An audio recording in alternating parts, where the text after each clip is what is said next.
Hello everyone, welcome to my YouTube channel special ज्ञानव।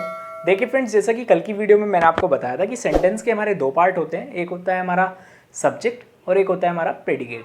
देखिए subject जो होता है, जो व्यक्ति कोई काम करता है या जिसकी बात हो रही होती है, वो होता है हमारा सब्जेक्ट। अब बात आती है प्रेडिकेट की। प्रेडिकेट में मैंने बताया था कि प्रेडिकेट सब्जेक्ट का जो भी इफेक्ट पड़ता है हमारा, वो हमारा जिस भी चीज़ पर इफेक्ट पड़ेगा वो हमारा क्या कहलाएगा, प्रेडिकेट कहलाएगा। और प्रेडिकेट की स्टार्टिंग जो होती है वो हमारी वर्ब से होती है, चाहे वो हमारी हेल्पिंग वर्ब हो, चाहे सेंटेंस में हमारी वो मेन वर्ब हो। तो हमेशा ध्यान रखना है कि वर्ब से लेकर के सब्जेक्ट के बाद जो भी वर्ब से स्टार्ट होकर के लास्ट तक का हमारा क्या होता है, प्रेडिकेट। बट आज हम उससे कुछ आगे पढ़ने वाले हैं। हम आज देखने वाले हैं कि क्लॉज क्या होती है और फ्रेज क्या होती है। मैंने लास्ट में कल आपको बोला था कि मैं कल की वीडियो में आपको क्लॉज और फ्रेज के बारे में कुछ बातें बताऊंगा, जो कि हमारी बेसिक, बिल्कुल एकदम बेसिक बातें हैं। और मैं स्पेशली आपको बोल देना चाहता हूं कि ये जो मैं आपको वीडियो बना रहा हूं ना, ये 6 से लेकर के 12th क्लास तक के सभी स्टूडेंट्स के लिए बहुत ही इंपॉर्टेंट वीडियो होने वाला है। देखिए यहाँ पर लिखा हुआ है क्लॉज। मेरा सिंपल सा टॉपिक है क्लॉज। अब क्लॉज के बारे में, क्लॉज से पहले हमने पढ़ लिया कि लेटर क्या होता है, वर्ड क्या होता है, सेंटेंस क्या होता है, सेंटेंस के कितने पार्ट होते हैं। ये चीज़ मैं आपको प्रीवियस वीडियो में करा चुका। अब बात आती है हमारी क्लॉज के ऊपर। अब देखिए क्लॉज होता क्या है। देखिए डेफिनेशन लिखी हुई है मैंने, आइए देखते हैं, पढ़ लेते हैं इस डेफिनेशन को। देखिए डेफिनेशन है a group of words that include a subject and a verb. इसमें बोला गया है कि जो हमारी क्लॉज होती है ना, वो एक ग्रुप ऑफ वर्ड्स होती है। कहने का मतलब है कि जो क्लॉज होगी वो ग्रुप में होगी, मतलब वर्ड्स के ग्रुप में ही होगी। क्या होगी? क्लॉज। अब उसके बाद लिखा हुआ है include a subject and a verb. और उसके अंदर हमारा क्या क्या इंक्लूड होगा? एक सब्जेक्ट इंक्लूड होगा और एक वर्ब इंक्लूड होगी। अब बात आती है क्लॉज के अंदर। क्लॉज होता है हमारा group of words. Group of words में भी हमारा एक सब्जेक्ट होना चाहिए और एक वर्ब होनी चाहिए, तो हमारा क्या कहलाएगा? क्लोज कहलाएगा। अब देख लेते हैं, यहां पर मैंने लिखा है सब्जेक्ट प्लस वर्ब का अगर हम कॉम्बिनेशन बनाएंगे तो वही हमारा क्या कहलाएगा? क्लोज कहलाएगा। अब सिंपल से लैंग्वेज में मैं आपको बोलूं कि सेंटेंस के अंदर अगर हमें कोई एक सब्जेक्ट मिल रहा है या उसके साथ हमें कोई वर्ब मिल रही है, तो वो हमारी क्या कहलाएगी? क्लॉज कहलाएगी।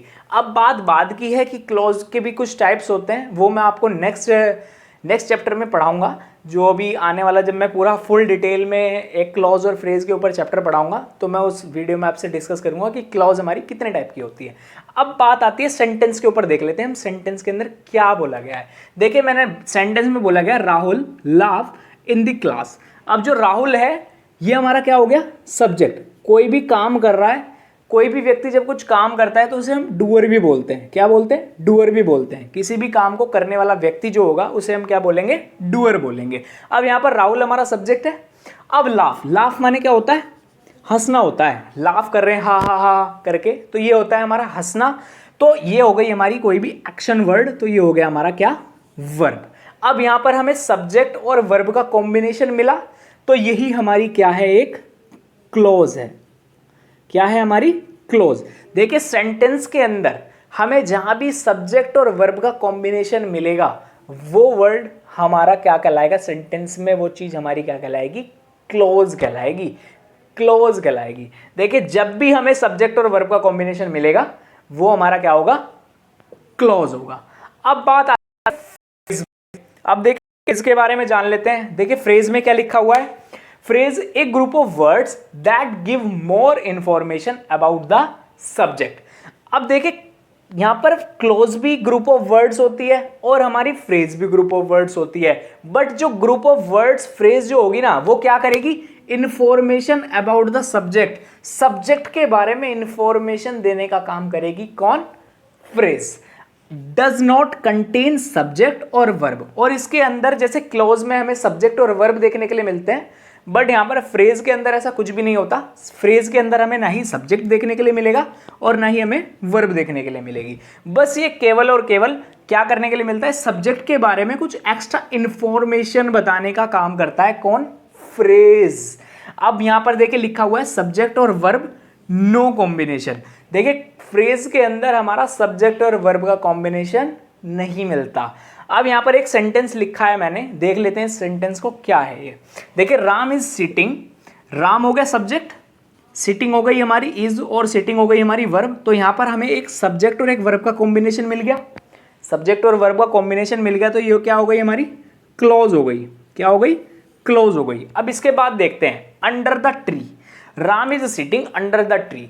अब देखिए यहाँ पर राम के बारे में, सब्जेक्ट के बारे में क्या बताया है, कुछ एक्स्ट्रा इन्फॉर्म दिया है कि राम कहाँ बैठा है, अंडर द ट्री। तो यही वर्ड, यही पूरा के पूरे ग्रुप ऑफ वर्ड्स हमारा क्या कहलाएगा, फ्रेज कहलाएगा। क्या कहलाएगा? फ्रेज कहलाएगा। देखिए फ्रेज के अंदर ना ही हमारा कोई यहाँ पर सब्जेक्ट है और ना ही यहाँ पर कोई हमारा वर्ब है।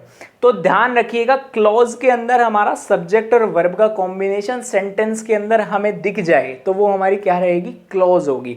और फ्रेज जो होती है वो हमारी सेंटेंस के बारे, मतलब कहने का मतलब है सब्जेक्ट सेंटेंस में सब्जेक्ट के बारे में जो भी इंफॉर्मेशन एक्स्ट्रा इन्फॉर्म करेगा वो हमारा क्या कहलाएगा, फ्रेज कहलाएगा। सेंटेंस में राम बैठा था कहां पर, अंडर द ट्री, ट्री के नीचे। राम को कहां बताया है, राम के बारे में बात बताई है, राम के बारे में एक्स्ट्रा इन्फॉर्म किया है, यही हमारी क्या कहलाएगी, फ्रेज कहलाएगी।